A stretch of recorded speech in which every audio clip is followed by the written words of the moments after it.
hung over the small Texas town like a heavy blanket. The humidity and dust mixed into a suffocating haze, driving people to seek refuge under air conditioners. On the main street, long and straight like an invisible line, a shiny black SUV appeared in the distance. The sun reflected off its perfectly polished surface, creating a mirage, as if it were floating above the scorching asphalt. Officer Victor Smith was bored in his patrol car, lazily sipping cold coffee from a plastic cup. It had been a quiet day. No accidents, no violations, just heat and silence. Suddenly, his radar beeped. The speed on the screen flashed, 72 miles per hour. The limit here was 55. "Here we go," Smith muttered under his breath and sharply placed the coffee cup in the holder. He turned on his lights and sped after the car. The SUV wasn't slowing down, but Smith was confident. No one escapes the police in his town. His face took on an expression of cool indifference and slight satisfaction. This was the moment that made enduring the boring morning worthwhile. When the vehicle finally pulled over, Smith braked hard and got out of his car, habitually adjusting his belt and hat. The SUV stood still, as if waiting for him. The driver's door opened, and out stepped a tall man in a well-fitted dark blue suit. His posture and calm demeanor immediately stood out, but Smith didn't notice. "Let's see who's so important," the officer said to himself, walking toward the car. He stopped a couple of feet from the driver, expecting the usual resistance or excuses. "Your license and registration," he said with practiced sternness, not even looking at the man. It was a purely mechanical process. Request the documents, write the ticket, and move on. However, when the driver handed over his ID, Smith's hand slightly trembled. "General Hugo Johnson," Smith read aloud, not believing his eyes. He'd heard this name in the news. Johnson was known for his military service, leading operations overseas, and was a hero to many. But Smith didn't let these thoughts go any further. His heart kept pounding with anger and righteous certainty. "You know you broke the law?" Smith asked harshly. Ignoring the rank on the ID, the man in front of him remained calm. "Speeding," Johnson replied, tilting his head slightly. His voice was calm and measured, like someone used to resolving situations without losing control. But that calmness only infuriated Smith further. Snippets of thoughts raced through his mind. Why is this guy so calm? Does he think he's above the law? Smith always distrusted people like this, wealthy, influential, successful. They seemed to believe they could get away with anything. Smith had gone through life facing hardships, and was convinced that people like this general had no idea what real problems were. "Put your hands on the car," Smith ordered, raising his voice sharply. Johnson paused for a second, but seemingly understanding it was better not to escalate, complied. But inside, Smith's anger was boiling. He felt this was his moment. You could say there was a dark part of his nature that had been looking for an excuse to release pent-up tension, and he found it in this man. A man who, in Smith's opinion, was too proud and confident. Smith moved closer to the general and abruptly grabbed his wrist, twisting his arm behind his back. Johnson's gaze was cold and impenetrable, but he didn't resist. "What's this about?" Johnson asked, turning his head to meet the officer's gaze. His calmness began to stir something deeper in Smith than just irritation. It was a mix of fear and anxiety that Smith didn't want to admit to himself. "We're going to check if you've got anything illegal in the car," Smith responded, despite having no real grounds for suspicion. In his mind, this arrest was already complete, just another black guy relying on the system to protect him. But this time, Smith decided, no connections were going to help. General Johnson didn't protest, but when Smith pulled out the handcuffs, preparing to place them on the general, something went wrong. At that exact moment, a police car from another department drove by. Smith didn't even notice when a second officer pulled over nearby, observing the scene. "Darryl, what's going on?" a voice called out. It was Lieutenant Freddie, one of the few people in town Smith respected. "Just detaining a violator," Smith grunted, not paying attention to his colleague. He continued pulling out the handcuffs. "Who's the violator?" Freddie stepped closer, and his eyes widened when he saw Johnson's face. "Darryl, That's General Johnson." Freddie waved his hand, signaling Smith to stop. "So what?" Smith hissed, but there was already uncertainty in his voice. He felt something had gone wrong, but he couldn't figure out what. The moment he heard the general's name, instinct had told him to stop, but he ignored it. Freddie, on the other hand, realized the situation had reached a critical point. You don't treat people like this lightly, especially not based on bias. Johnson is a hero. Do you really think he's done something serious enough to arrest him? Freddie asked, stepping closer. Smith's heart raced. Something was wrong. An inner voice was telling him to stop, but pride and stubbornness wouldn't let him admit his mistake. He quickly glanced at Freddie, then back at Johnson, who remained calm. "It doesn't matter who he is," Smith snapped, trying to maintain control. "No one is above the law." Freddie hesitated for a second, trying to figure out the right move. He'd known Smith long enough to understand his mindset. Smith was always straightforward, sometimes even harsh, especially when it came to authority. But this moment, this was a mistake. Freddie felt it in his bones.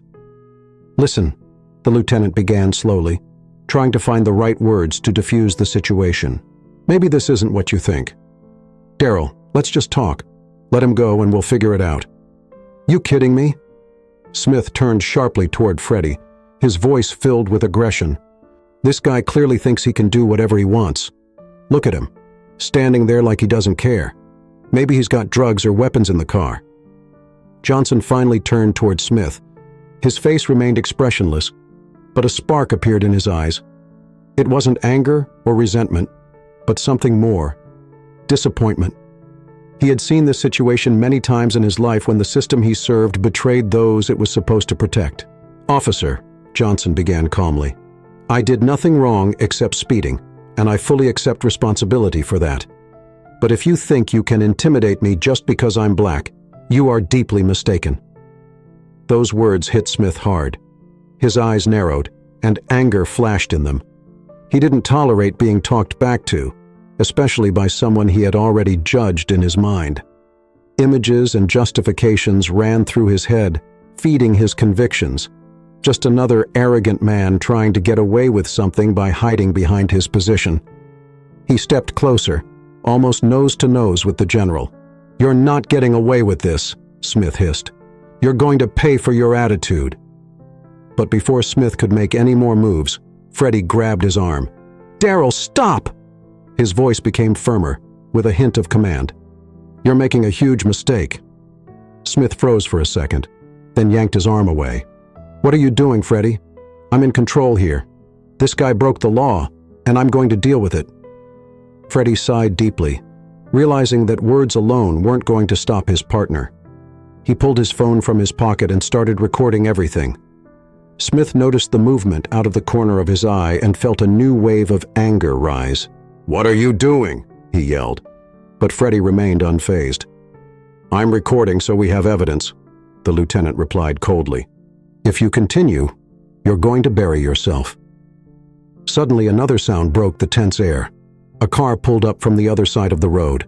A man in a suit stepped out, someone Smith didn't immediately recognize. But as the man got closer, the officer realized it was a member of the press, possibly a journalist from the local newspaper or TV station. He pulled out a camera and started filming. Smith felt the situation spiraling out of control. His inner voice was screaming at him to stop, but his stubbornness and rage took over. He abruptly grabbed Johnson by the shoulder and tried to shove him onto the hood of the car to cuff him. But the general quickly spun around, freeing his arm with one swift move, and confidently looked Smith in the eye. "This will be your last mistake," Johnson said calmly. "And not because I'm a general, but because I'm a citizen of this country, and I won't allow someone like you to violate my rights." Smith froze, shocked by the response. He no longer knew how to proceed. A small crowd had gathered around, watching the unfolding scene. The journalist kept filming, and Freddie stood nearby, his phone still pointed at his partner. All Smith wanted was to come out on top, but suddenly, he realized he had already lost. General Johnson stepped back, sighed, and said, "I won't do anything against the law. I'm not here to cause trouble. But you, officer, will have to answer for your actions." Smith felt cold sweat trickling down his back. He suddenly realized he had gone too far. He froze, his fists clenched, and thoughts flashed through his mind like lightning. How had he gotten into this situation? This was supposed to be simple. Stop a violator, write a ticket, and continue patrolling. But now, everything around him was screaming that he had gone too far. And standing before him was a man who, despite his calm demeanor, wasn't just a violator anymore. He had become a symbol of everything Smith had always resented. "Smith, stop!" Freddie's voice rang out firmly again. "You're losing. Stop before it's too late." But Smith couldn't hear him anymore. He was consumed by righteous anger, a mixture of frustration and fear for his career. His eyes met Johnson's, and in them, he saw not just confidence, but knowledge. The knowledge that Officer Smith had no right to act this way, that every step he had taken in the past few minutes had been a violation of the law, not an enforcement of it. But what made Smith tremble was this. The man in front of him wasn't trying to retaliate. He didn't express threats in his words, only absolute certainty that the law was on his side. That was terrifying. Johnson stood there like a man who knew his truth, and it disarmed Smith more than any threats could have. "I'm not done yet." Smith clenched his jaw, but his voice wavered, betraying his internal uncertainty. He was still holding on to control of the situation, even when he felt it slipping away. Meanwhile, the bystanders started whispering among themselves. A few had already pulled out their phones and were recording the entire event. This was the very problem Smith didn't want to acknowledge until now. He was no longer alone. His actions were now public, and Freddie's camera only confirmed that. The horrible reality dawned on Smith. One mistake, and his career could end right here. "Officer Smith," Johnson's calm voice broke the tense silence again. "I'm giving you one last chance. We both know this has gone too far. I don't want you to lose your job, but if you keep going like this, the consequences will be severe." Those words knocked Smith completely off balance. An ordinary violator wouldn't speak like that. Johnson wasn't an ordinary person. Everything inside Smith tightened, and he barely restrained himself from attacking again. But something in the general's voice, his confidence, his calm, made Smith pause. How far was he willing to go? And what would happen next? "Are you threatening me?" Smith shot back, his voice trembling with both anger and fear. "No," Johnson smiled faintly. "I'm simply reminding you that we all have responsibilities, even those who wear the uniform." Smith couldn't handle the pressure anymore. His own words felt hollow against Johnson's calm confidence. At that moment, the officer felt something he hadn't felt in a long time: powerless. It was unacceptable to him, a law officer. But even more unacceptable was the realization that he no longer controlled the situation. Smith tried to focus. He could just leave. He could let Johnson go, and it would all end right here, right now. But if he did, what would others say? What would his superiors think? Anger boiled in his chest, drowning out the last remnants of reason. However, Smith understood one thing. If he didn't stop now, the consequences would be catastrophic. He took a deep breath and finally loosened his grip on the general's arm. "All right," Smith growled, suppressing his anger. "You can go." Johnson didn't move. He looked at Smith intently, assessing his reaction. Everything was happening under the cameras, and every step was important. "You're lucky I'm not filing a complaint," the general said. "But remember, it's not because you were right. It's because someone had to show you how to act properly." Smith didn't respond. He turned and slowly walked back to his car, feeling the weight of the crowd's stares. He had lost, and it was obvious to everyone. But the most painful thing was that he knew it himself. When Smith sat in his patrol car, he gripped the steering wheel tightly, feeling his hands tremble. This wasn't just an incident. It was his mistake. And now he knew the consequences could catch up with him much faster than he anticipated. Johnson calmly got into his SUV, started the engine, and drove off, leaving behind a storm of emotions and disappointment. Freddie put his phone away and approached Smith's car. "You really went too far, Daryl," Freddie said quietly. "I recorded everything. If you hadn't stopped, this could have been the end of your career." Smith didn't respond. His gaze fixed straight ahead. All he could see were the consequences of his behavior, now crashing down on him like a heavy burden. And despite stopping, he understood that the moment when he could have fixed everything had already passed. Smith didn't know that the video of his incident had already spread across the internet. He had just walked into the station when the wrath of his superiors hit him. But the worst awaited him at home, on the television screen, where his face and actions were being discussed live. He had become a news figure, or rather, an anti-hero. Only a few days had passed since he had stopped General Johnson, but the silence in the station was deceptive. Smith couldn't help but notice how his colleagues fell quiet whenever he appeared. Every look, every whisper behind his back struck his nerves harder than any loud accusation. Smith entered his office, struggling to ignore the growing tension around him. He sat down at his desk out of habit and opened a folder of reports, hoping to immerse himself in routine work, if only to distract himself from the events of the past few days. But it proved impossible. His thoughts kept circling around one thing: General Johnson. His calm, confident face flashed before Smith's eyes every time he closed them. He couldn't shake the feeling that this wasn't just a roadside confrontation, but something bigger, and that something was already starting to spiral out of control. His thoughts were soon interrupted by the appearance of Captain Harkness. He was one of those people who rarely interfered in his subordinates' affairs, unless there was a compelling reason. But the expression on his face today clearly indicated that there were reasons. "Darryl, come to my office," Harkness said curtly. Without looking up from the folder of papers, Smith felt a chill inside. Something was off in the captain's tone. He got up and followed, feeling the stares of his colleagues on his back. When they entered the office, the captain gestured toward the chair opposite his desk. Smith sat down silently, awaiting the blow. Harkness sighed, folding his hands in front of him. On his desk was a printed headline that Smith immediately noticed. "Police aggression against a U.S. hero. General Johnson's roadside story." He instantly understood what it was. "You know the video of your stop is all over the place, right?" the captain asked coldly, looking at him. Smith nodded silently, feeling the rising sense of helplessness in his chest. "Damn it, Darryl," Harkness continued, not hiding his irritation. "Did you seriously think this would just go away? That someone like Johnson wouldn't use his influence? This isn't just a small mistake. It's a huge blow to the department's reputation." Smith tried to say something, but the words stuck in his throat. What could he say? Everything was already out of his control. "Listen," Harkness lowered his voice. "We got a call from the higher-ups, and I don't need to explain to you what that means. You're in hot water, and we need to deal with this. You're suspended from duty until the investigation is over." Barely restraining his anger and despair, Smith clenched his fists. Suspended. It sounded like a death sentence. He knew there was no turning back now. General Johnson wasn't going to let this go, but accepting it was impossible.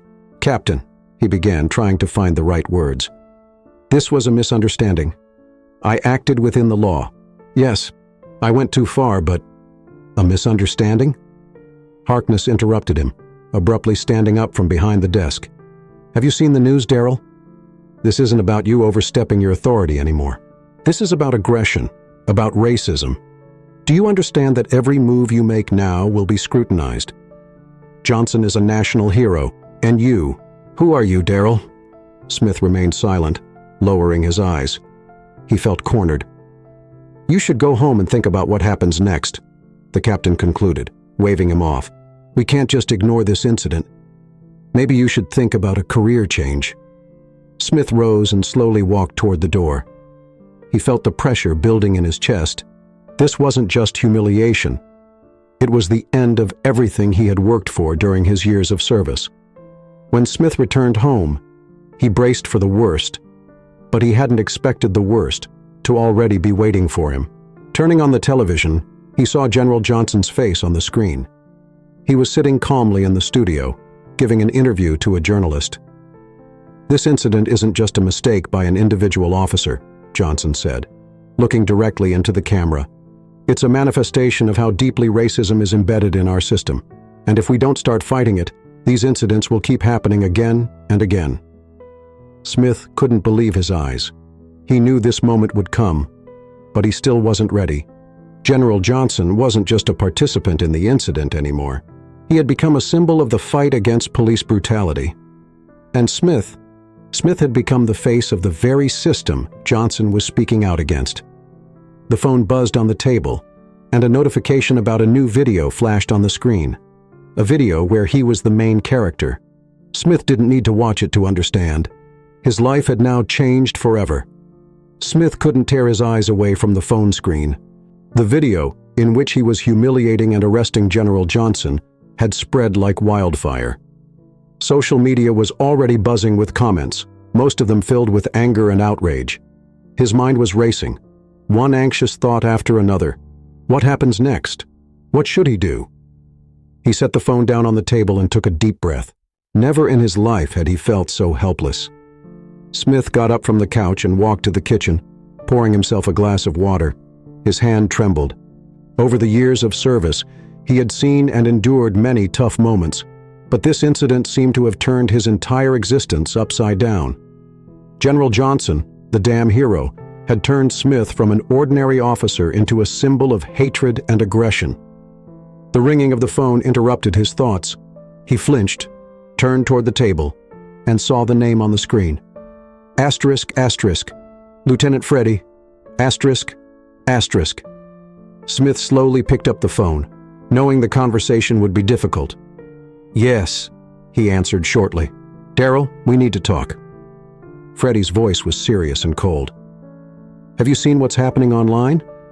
"I have," Smith replied, lacking the energy for a longer response. "We've got bad news," Freddie continued. "The department is officially launching an investigation. This is serious, Daryl, not just a complaint. They want to review all your cases from the past few years." Those words seemed to echo throughout the house, leaving a chilling effect behind. Asterisk, asterisk, all your cases, asterisk, asterisk. Smith felt his heart slow down, and the air in the room grew heavy. If a full investigation started, his career, no, his life, could be completely destroyed. "You know what this means," Freddie added quietly. "They're going to dig deep, and if they find anything—" Smith tried to respond but couldn't. His throat was dry, and his thoughts seemed tangled. He simply hung up the phone and sat back down on the couch, staring into space. All the stories he'd heard before about colleagues being investigated suddenly felt unreal. It was always someone else, but not him, and now he was caught in the trap himself. Asterisk, asterisk, asterisk. The next morning, Smith woke up to a knock on the door. He got up slowly, feeling as though his body was being weighed down. He opened the door to see two men in formal suits. One of them introduced himself as an FBI agent. "Officer Smith," one of them asked dryly, though he clearly already knew the answer. Smith nodded, understanding what was happening. "We'd like to ask you a few questions about the incident with General Johnson," the agent added, showing no sympathy or respect. Smith stepped aside, inviting them in. They took seats in the living room, sitting directly across from him. The room fell into silence, the tension growing to a peak. "Well, officer," the second agent began, "let's start with the basics. Why did you stop General Johnson?" Smith thought about what to say. He tried to recall everything that had happened that day, but it was all a blur. He knew it was for speeding, but now that sounded like a ridiculous excuse. "He was speeding," he finally answered. "Yes, we know that." The agent nodded. "But what we want to understand is, why did your behavior go beyond standard procedure? Why did you resort to aggression when the situation didn't call for it?" Smith felt his hands clench into fists. These questions only heightened his feelings of guilt and shame. He knew he couldn't give them a clear answer. All his actions that day had been driven by anger and prejudice. But he couldn't admit that out loud. "I was just following my instincts," he muttered. He was too sure of himself. "I thought he was hiding something." "And you decided that was reason enough to use force?" the second agent asked, his voice cold. Smith fell silent again, feeling cornered. He could have said it was a misunderstanding, that he hadn't meant to go that far, but it wouldn't change anything. "We'll continue the investigation," the agent finally said, standing up from the couch. "Expect further instructions, and we suggest you hire a lawyer." Smith nodded slowly, escorting them to the door. As soon as it closed behind them, he felt his entire body tighten with tension. He sat down on the floor right by the door, clutching his head. What had he done? Several days passed, and the situation only got worse. Every day the news talked about the incident, showing new clips of the video, zooming in on his face. People in town had stopped greeting him, and some neighbors were openly avoiding him. But the most unexpected blow came when Smith was sitting at his computer and accidentally came across a recording of a live broadcast where General Johnson was giving a speech. The general spoke calmly, but every word hit its mark.